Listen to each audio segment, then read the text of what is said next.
waxaan ku dhaaranayaa inaan daacad u noqonayo dalkayga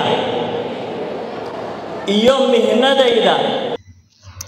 xafladda qalinjibinta dufcaddii 24aad ee jaamacadda Muqdisho ayaa maanta lagu qabtay kambaska weyn ee degmada Daarusalaam ee magaalada Muqdisho. xafladdan oo si heer sare loo soo agaasimay ayaa waxaa ka soo qayb galay maamulka sare ee jaamacadda Muqdisho, waalidiin, ardaydii qalinjibinaysay iyo marti sharaf kale. ugu horeyn waxaa goobta ka hadlay diiwaanhayaha guud ee jaamacadda Muqdisho, Cabdulqaadir Cabdinuur Barre, isagoona sharxay tirada ardayda qalinjibisay iyo heerarkii ay soo martay waxbarashadooda.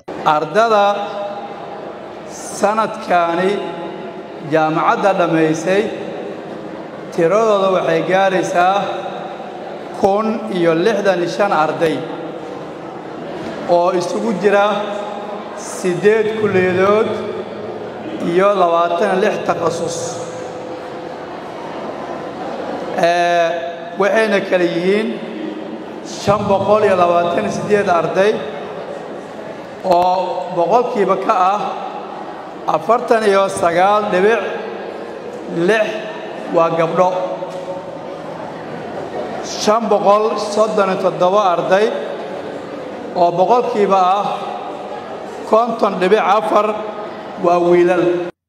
Dr. Maxamed Xuseen Ciise iyo agaasimaha xafiiska qalinjibiyaasha Sayid Cali Xuseen Gaabane ayaa ardayda qalin bedelatay ku ammaanay dadaalkii ay muujiyeen iyo qaabkii ay ugu dadaaleen inay qurux badnaato waxbarashadooda.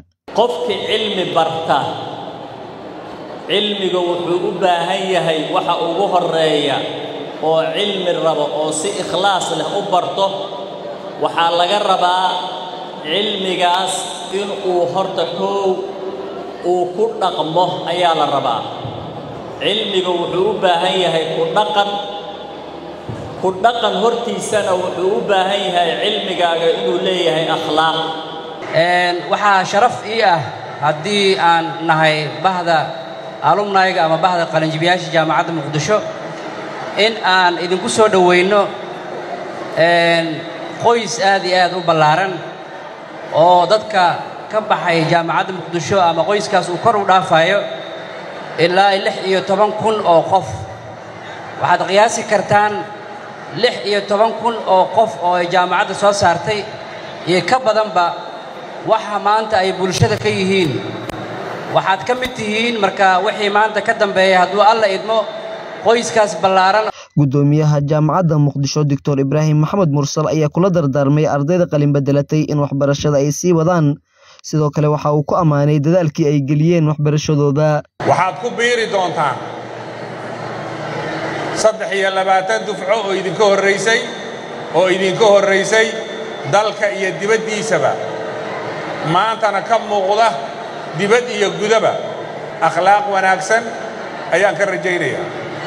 shaqo meel walba ay tagaan si daacada inay u shaqeeyaan oo dalkooda iyo dadkooda iyo naftoodaba si qiimo leh ay ugu shaqeeyaan baan rajaynayaa. mar labaad iyo mar saddexaad waxaan leeyahay annaga iyo waalidkiinba haddana waa garab taaganahay. ardayda qalinjibinaysay ee dufcaddii 24aad waxay isugu jireen arday ka qalinjibisay qeybaha kala duwan ee kuliyadaha jaamacadda Muqdisho. qaar ka mid ah ardayda qalinjibisay ayaa ka hadlay munaasabadda. runtii aad u faraxsanahay juhdigii 4 sano soo bixinayay inaan maanta mirdhalkeeda arko. waxaa aad u mahadcelinayaa waalidkayga oo muddo badan iigu soo dadaalay iyo sidoo kale jaamacadda Muqdisho oo kaalin weyn ku qaadatay maanta farxaddan iyo waxaan quruxda badan in aragno. wallaahi waxaa soo bilaabay 2020 haddana waxaa waaye 4 sano oo xiriir ah. dadaalkan ilaa inta aqliyeystay waa waday waxbarashada heerarkeeda kala duwan haddii aan lahayd dugsi quraan, haddii aan lahayd iskuul iyo hadda oo ay tahay jaamacad. waan rajaynayaa inaan sii wado oo heerarka kale ka dhiman waxbarashada inaan sii gaarsiiyo iyo aqoonta aan bartay oo hadda aan jaamacadda Muqdisho ka dhaxlana inaan wadankayga dib ugu celiyay intii aan karaayo. Abshir Cabdullaahi Amiin, Universal TV, Muqdisho.